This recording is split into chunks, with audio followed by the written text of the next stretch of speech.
हासलपुर से हमारे senior reporter Tahir हासलपुरी की रिपोर्ट के मुताबिक जोहर अपराइजिंग स्कूल हासलपुर में Ashiq Hussain Khan advocate memorial organisation Hasalpur की तरफ से एक पुरवकार नातिया मुशायरा और तकरीब पजीराई अवार्ड सैयद मुबारक अली शमसी का एहतमाम मोहम्मद खिजर अयाज चेयरमैन और सरप्रस्त आला अयाज समी जोया ने किया, जिसकी सदारत साबिर अंसारी सूबाई सीरत अवार्ड याफ्ता मुल्तान ने की।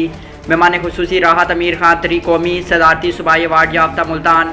मेहमान अजाज में चौधरी अब्दुल वहाब, फजल अब्बास, जफ़र डीजी खां, इजाज़ दानिश मेलसी, मेज़बान सलमान पीरज़ादा, इब्राहिम हसन, अमीन साजिद सईदी, आज़म सुहेल हारून, सुहेल मुनीर बाजवा, ताहिर हासलपुरी, अब्दुल वहीद अली कादरी, मोहम्मद बूटा कादरी, सईद हमीद कुरैशी, एम अकरम। मेहमान के एजाज़ में मलिक नईम एडवोकेट, लतीफ़ कांजू एडवोकेट, एहसन भट्टी, मोहम्मद इकबाल वसीर और दीगर मेहमानों ने शिरकत की। आखिर में मुल्क पाकिस्तान की सालमियत के लिए खुसूसी दुआ की गई।